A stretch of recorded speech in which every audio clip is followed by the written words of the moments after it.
We're talking about the space program, and so you were just mentioning the point of why we have a space program. Well, one of the questions that you had asked me was, what about the benefits to Earth that come from the space program? And there are many. But everybody kind of already knows about weather satellites, GPS. Sure. And then the second question about what is the benefit of human space flight? What things have we gotten on Earth for that? And what I was saying is, there's lots of things, and I think most people already know about them, and integrated circuits, Teflon, but I think that misses the whole point of space program. And the space program, it's icing on the cake that we get stuff on Earth from space. That has, in my mind, little to do with why we go to space. It's just a nice to have. Right. The reason we go to space is to make the human species immortal. When we colonize Mars and we have a totally independent existence, so that colony no longer depends on the Earth to survive, we have virtually ensured that Star Trek will happen. Exactly. Because no one event can kill the species anymore. No asteroid impact, crazy eco-terrorist, ecological runaway. It doesn't kill the whole species.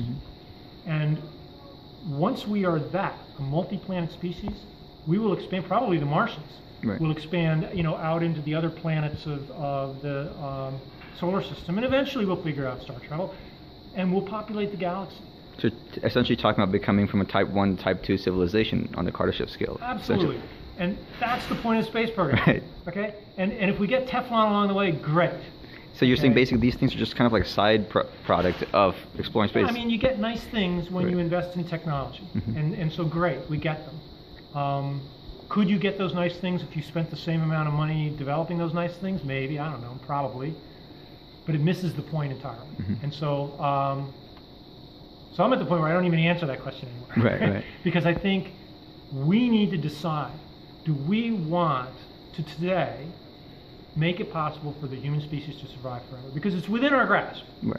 Within 100 years, we could have a colony on Mars that is independent. Mars has all the resources we need to do that. We already have the technology we need to do that. It's just a matter of deciding politically to fund it and go do it.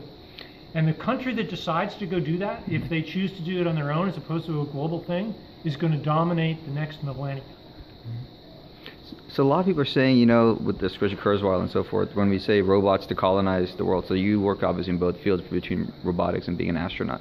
So what are your thoughts on that? Is it going to be like both of them, where we're going to have robots and humans both colonizing? Is it going to be a convergence? Yeah, I mean, of course, humans and robots are going to work in synergy, and we're not going to dig the ditches on Mars. We're not going to dig out the caves on Mars. Robots are going to do that. Absolutely. In fact, robots are probably going to do that before the first crew even goes. Right. So yeah, we work hand in hand with the robots. So in some sense, you said we need robots to, let's say, terraform Mars to make it habitable. I don't know how we're going to terraform Mars, but I don't know if that's a robotic thing. But for sure, we're going to need robots to build the habitats, and for sure, we're going to need them to build the large structures. And to a large extent, we want them to be autonomous when they do that. Because if you're trying to remote control a robot from the Earth, I mean, the first, what was the exploration rate of Opportunity? One of the first rovers. It was after its whole thing was done.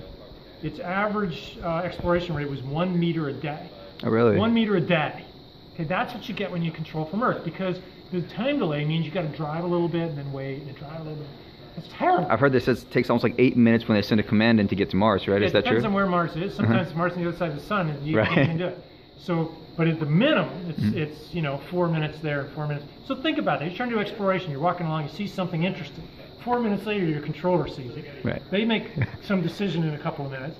And then 4 minutes later, they send it back to you, go look at that. Well, by that time, you've already walked way past this thing. Sure. So the remote control, long distance, doesn't work. Speed of light, just make that work. So we need autonomous robots to go. Now, of course, once you have people on Mars, you can do the remote control thing again. And yeah, robots and people are going to work hand in hand. But the bottom line is, robots can't have human babies. Right. And until robots can have human babies, we're not going to ensure the immortality of the human species with robot exploration. Exactly. And to me, that's the point. The second point of space exploration, the number 2 thing, is to find out if we're alone. So I really would like to know, if we go to Mars and we find even the slightest, even the fossilized or what, even any evidence that life arose on Mars independently of Earth. Now, it's quite possible that Mars and Earth throw material back and forth. It's quite possible that life is in both places and it was just seeded from one to the other. But if we can show, for example, it doesn't use DNA, Sure. okay, or it has really, really different amino acids or something like that, prove that life arose on Mars, even if it died, arose on Mars independently, we have answered the question. Because if it arose in two places independently, it is all over this universe. And it's just a matter of looking harder to find it. And it might be a time scale thing, civilizations only last 1 million years and things 5 billion years old, and we just didn't, we missed each other. But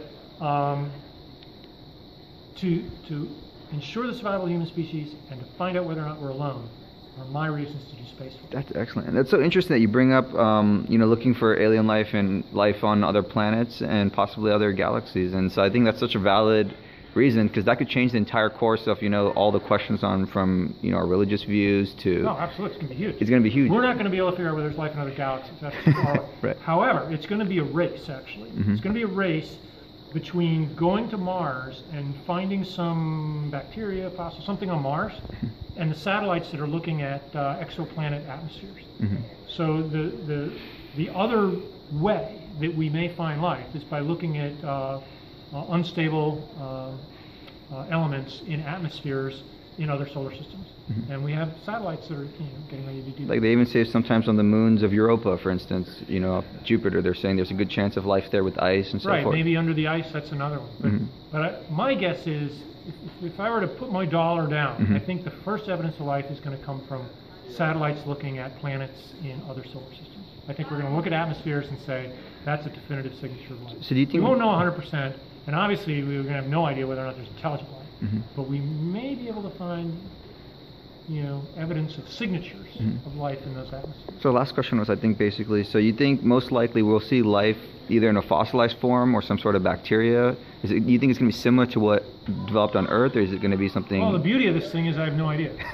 Yeah, right? yeah. It'll be a big disappointment if Right. we find life on Mars that's basically a derivative of life on Earth. Right. Because that will not answer the It'll be question. really boring, I think, as Well, it universe. wouldn't answer the question. The question Yeah. I want to know is life all over the place? Are we alone? And if the life that we find on Mars is basically derivative life from Earth, that doesn't answer that question. Exactly. It's interesting that life was on two planets. It doesn't answer the question of whether or not we're alone. Which is why what we'd really like to find is life on Mars that is so different than life on Earth that it can't possibly have arisen from the same original guy. Exactly. Or find life on an extrasolar planet where it's so far away that the seeding just is not a realistic possibility. Because once we do that, think about that. Right. We're not alone. Absolutely. So what is it? Are we not listening properly? Missed them in time? But it changes our place in the universe. Just as becoming an immortal species changes our place in the universe. Right. If we don't do that, then we were irrelevant. If we just die on this planet, there was no point in having a human species. Exactly. I think that's the destiny of the human species, I think, is basically... That's why we do spaceflight. It has nothing to do with Teflon. Right. Okay? Or even integrated circuits. Those are nice to have. That's why that's why we do human space. Absolutely. Thank you so much